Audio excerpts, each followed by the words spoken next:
Barbershop conversations, man. Feel free. I'm so used to holding my phone, I forgot I can attach it. But anyways, I'll keep it like this.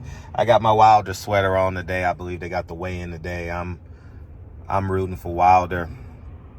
And there's a pros and cons to this. And am I going to watch the fight? Oh, I don't know.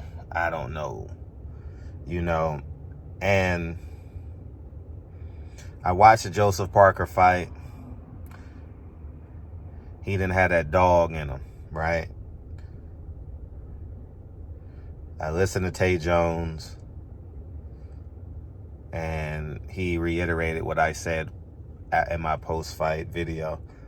And I'm hoping he has that dog back. Boxing could use Wilder. I'm not going to say they need him, but could use Wilder. Wilder is a live wire. And, it is.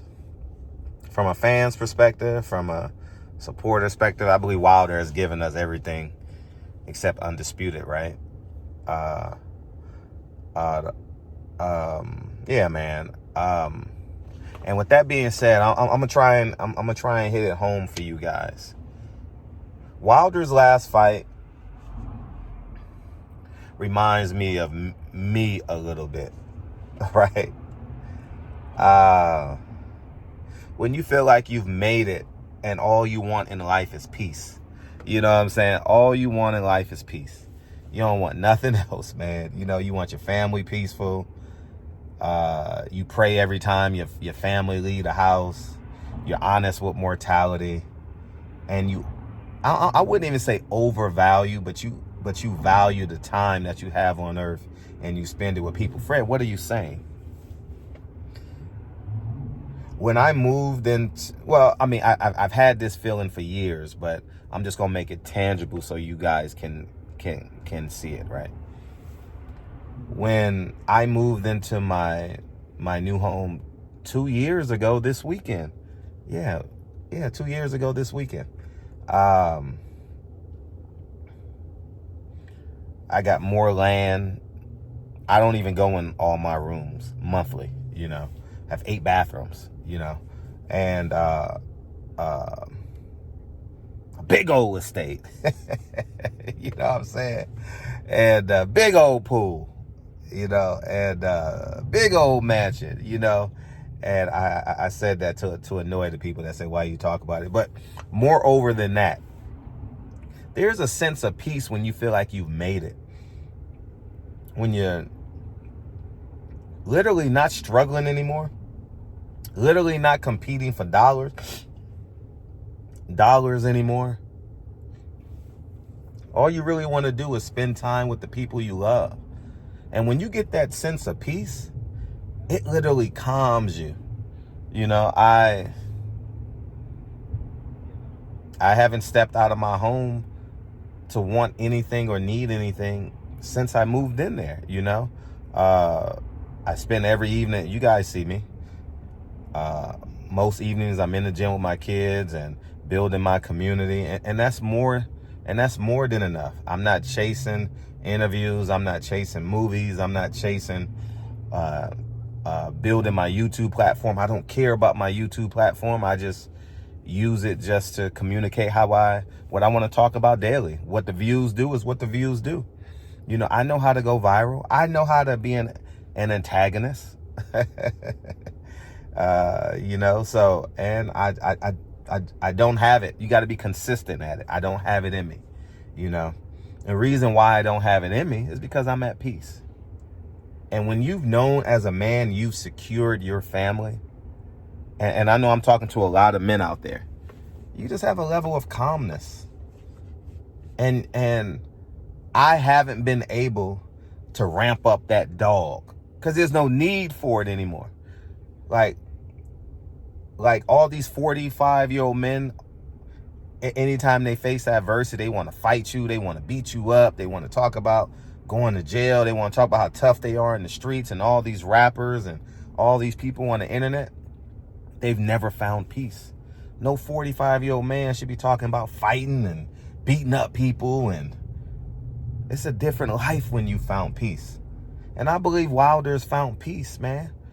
And me and Wilder don't have the same starting point. We have pressures though, right?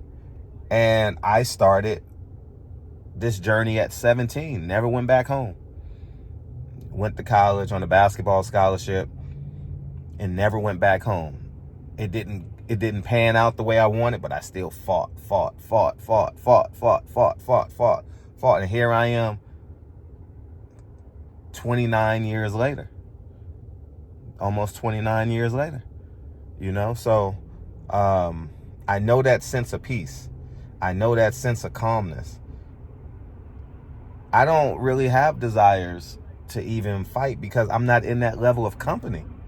You know, like 99% of the places I go is with family. Like right now I'm doing this video outside of a private gym. Why do you go to a private gym? Because I want peace. I don't want to deal with 200 people in the gym. 24-hour fitness is less than 2 miles from my house. I don't want to go to 24-hour fitness. I'd rather pay $100 and something a month and be at peace. That's it. And this gym is about 10 miles from my house. You get what I'm saying? Like, you just want peace. And I think Wilder's found peace. I have no expectations for Wilder in this fight. If he wins, he wins. If he loses, he loses. You know? If you're anti-Wilder, he's paid you handsomely. If you're pro-Wilder, he's paid you handsomely. Whether it's AdSense on YouTube, right?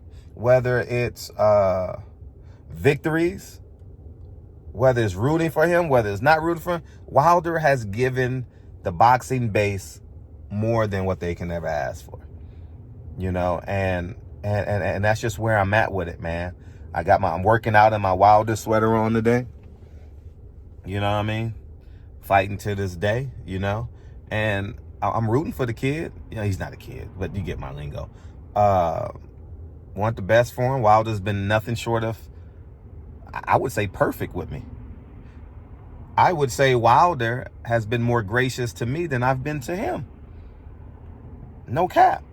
Because remember, I worked for Don King. I was Bermain Stavern's. I had to write for Bermain Stavern. You know what I'm saying? So, you know, so he was more gracious to me than I can be to him. You know, he signed 2 gloves for my kids. And Kennedy wasn't even born yet. I knew her name. I knew what I was going to name her. He signed a glove to Kennedy. You know, man, I've been to his camp. I've never been to his home. Wilder's been, me personally, as a man, like, I can disagree with you, but I can't disrespect you. You know what I mean? I can disagree with Wilder. I called him after the fight, and I was like, I would have stopped the fight too. That Tuesday, I called to check on him.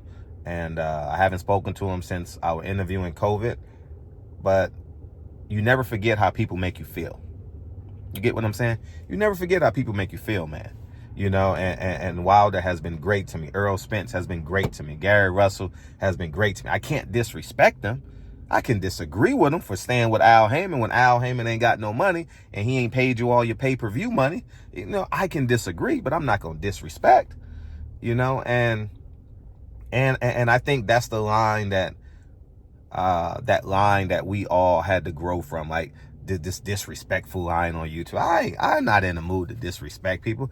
I want to tell the truth and be an antagonist sometimes. I don't even want to lie anymore on the internet. You know, I don't think I did consistently. You know, I might have put extras on it, you know, but everything I say is coming to pass right now. When I was a liar and I was the only one standing on truth, you know, so, but I'm going to let everyone else get the credit for reporting what the hell's going on. And it's okay, you know, because I was standing alone, you know, in a 4-corner room staring at candles because y'all thought my life was playing tricks on me. You know, so, but yeah, man, I'm unsure if I'm going to watch the fight. I'm rooting for him. I want the best for him. But when your daughter has spina bifida and she's going to be a multi-millionaire and her kids are going to be multi-millionaires, you know, that's where I'm at. My kids are millionaires now. You know what I mean? My kids have health care. Dre's a doctor. They have health care. You know, they have, it's secure. We have a living trust. Everything is secure. Dre and I have frequent conversations about death, and it's not from a place of fear. It's just from a place of, I love you, you love me, we love our children, and this is how we're going to move going forward. Being honest with mortality allows you to make decisions from a space of love. You know what I mean? I'm not one of these tough guys on the internet that want to slap you, beat you up, and pro-black this and pro-black that, and shoot them up, bang, bang, bang, bang, shoot them up, go do this and go do that, and you come into my home city, and I'm about to walk into a private gym, man, with a $60 Deontay Wilder sweater that many of you and I paid for, you know, and I just don't have the time. You know, hopefully Malik Scott and Deontay Wilder can put a game plan together to be successful. I'm rooting for him with all my heart. With all my heart. I'm unsure if I'm going to watch it. I'm just being candidly honest, because I don't really, you know, Wilder's like my friend, man. He's like my younger brother. You know what I mean? Like, I don't, it's like, I'll be honest. It's like when I was a kid. Mark Jackson was my favorite player, right? When I was a kid. But when I saw him play for Indiana, he was fat.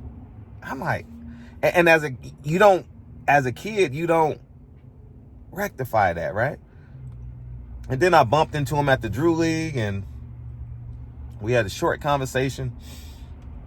We exchanged phone numbers, and I told him about the documentary I wanted to do on New York point guards, and I sent over the emails, and he took my idea and took it to Showtime. He's the executive producer on the top point guards in New York City, right?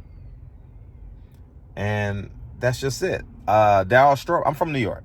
So many of you, Darryl Strawberry was Mark Jackson, Darryl Strawberry were my two favorite athletes, right?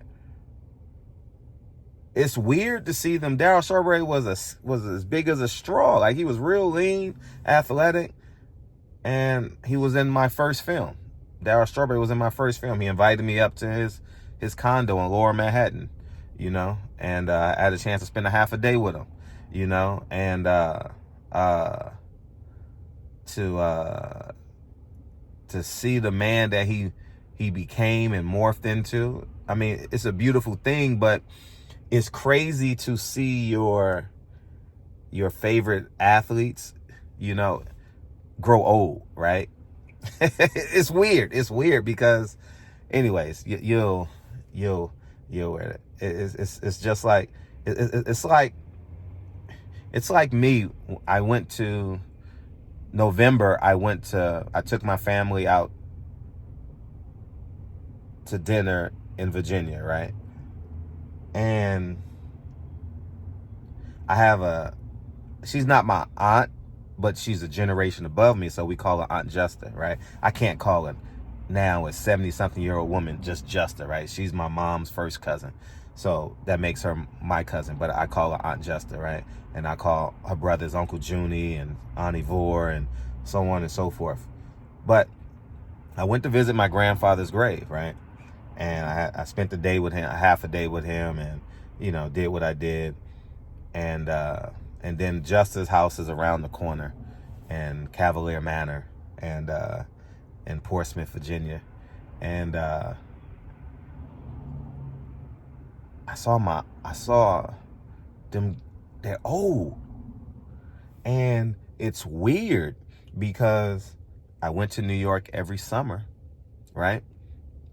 And with my grandfather, and they're so young and so vital and so active. And I gotta finish this video. That's Dre calling. And so young and so active, and then when I went back, and I'm like, wow, my aunt's old now. It's a weird feeling. And For an athlete, it's like level 1. It don't really mean nothing. It don't hit home. But when you see your family get old, because I don't see them often, right? I see them once every year, once every 2 years. And it really is. It hit me like on a 10. Like, damn, I'm just as old now. Ivor, Dre's calling back twice. So anyways, I got to take this call. Anyways, man, y'all have a great day. Good luck, Wilder. I'm rooting for you. And I talk to you guys soon. Peace, guys. I really want to finish this video, man, because it's important. And hopefully I'm talking to a lot of young men. Dre called me. She's at Costco. And was checking on the steaks. What steak do you want? She called me back twice. I think it's something important, you know, but I guess steaks are important, you know. So anyways, man, I really want to finish this conversation so I can, because I'm speaking at a frequency that's rarely spoken to on this YouTube platform, right? So my Aunt Ivor, all of them are getting old. We all went to dinner and I'm looking at them and I'm like, and they looking at me too, like, damn, your Dre is with me. We flew into Baltimore and we drove up 4 hours to Virginia, 3 hours to Virginia, and we spent the day with my family in Virginia. And then we spent the day with that Saturday, we spent the day with my family in Baltimore. So we just did a quick weekend trip, weekend getaway, you know. And so with that being said, I think it's important that we honest with what peace is and what mortality is, you know, because it really hits you. It really hits you when you realize that, damn, my aunties and uncles are getting old, man. These were the people that I used to play freeze tag with. They used to, we had so much fun together in the summertime, and they cooked, they cleaned. We was running to amusement parks and concerts and moving and shaking. Now we don't move and shake. They just shake. You know, you know what I'm saying? But you got to make fun of this thing called aging. You know, you got to have fun with it. And it really hits home, you know. And hopefully you guys get what I'm attempting to convey to you guys. I'm gonna put this all in one video. I forgot I can just edit it and make it one video. What I'm attempting to convey to you. Wilder's found peace. I found peace. Many of y'all that will watch this video have found peace. It's hard to go back to the streets, man, when you've been living on a cul-de-sac and you know your neighbors and you've had the same neighbors for 10 years. When you live in an apartment, your neighbors change every year and a half, man. I don't see graffiti. I don't see homelessness in front of my house. Matter of fact, there's no cars parked in front of my house. As a matter of fact, there's no traffic on my street. There's more Amazon trucks and trash trucks than anything. You know what I'm saying? Like, I don't even have parking signs on my street. You get what I'm saying? So, like, man, when you found the level of peace, and I encourage y'all, find peace, man. Come to grips with your mortality. Stop playing this, I'm going to live forever. No one will live forever, man. And all these guys and gals are lying on the internet, man. Streets ain't got, there's no retirement plan for being in the streets. There's no dental plan for being in the street. There's no living trust living in these streets, man. There's none of that. And Wilder got off of the beer truck. And that's it. That's it. I don't know his personal life, anything like that. I don't talk to the man much anymore. But like I said, he's been more gracious to me than I've been to him. And whatever happens tomorrow night happens, you know? And that's just it, man.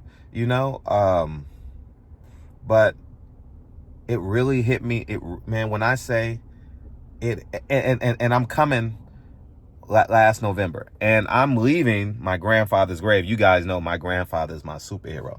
You know what I mean? I talk about Malcolm X a lot because it's it's a subject that many people can grasp around. But if I could talk about my grandfather all day long, and it could reach a lot of people, I would. But this is a global platform that if I say Curtis Peebles, yeah, who's that? But if I say Malcolm X, like, oh yeah. So, but my grandfather was like him to me, and your father, your grandfather, and that's why I now send for I request I request my nephew every summer, man, because my grandfather requested me every summer, you know, and I want to. The goal is for me to be a reflection, a heightened reflection of my grandfather, you know, and that's simply it, man, you know. So that's the goal in life, man. So to find peace, all right, find genuine peace. You know, I don't know what's going on in his personal life right now. I'm just talking about from observing from afar and listening to the words that are coming out of his mouth. So, can he turn back the clock one more time? Yeah. Will he? I don't know. And that's just simply it. I ain't got no qualms or no ills, you know. I may even call him. You know, hopefully he got the same number. I may call him, you know, next week when I see on the internet Malik Scott is back in America. That means Wilder's back in America. And I'll call him, because I don't think Wilder posts that much on the internet. So, you know, but man, whatever happens, you know. There are many people that's going to gloat. There are many people that's going to be somber. So I don't know what's going to happen. Happy. This ain't no fucking funeral either. Like, you know what I'm saying? But whatever happens, you know. But leaving my grandfather's grave and looking at my Aunt Justa, going to her house and seeing plastic still on the furniture from when I was a child, it really hit home, you know. And I was, you know what I mean, just the whole energy around this trip. If you're a part of my family that's going to watch this video, you know what I'm talking about. The whole energy that was around this trip was real. I had a high level of ISO focus. So, so yeah, man. Good luck, Wilder. Good luck, Bomb Squad. All that good stuff. I'm gonna work out in your sweater today. And good luck. Hopefully Malik Scott and Wilder come up with a plan, and that midnight train to Bama. You know what I mean? That midnight train to Bama gets home. You know what I mean? So, dude, that's a dope. I hope that midnight train to Bama gets home. Wow, I like that. You know what I mean? Anyways, man, barbershop conversations. Good luck to all Wilder. I want him to win. We'll see what happens. But men and women, find that level of peace, man. You'll be thankful for it. I'll talk to you soon. Peace.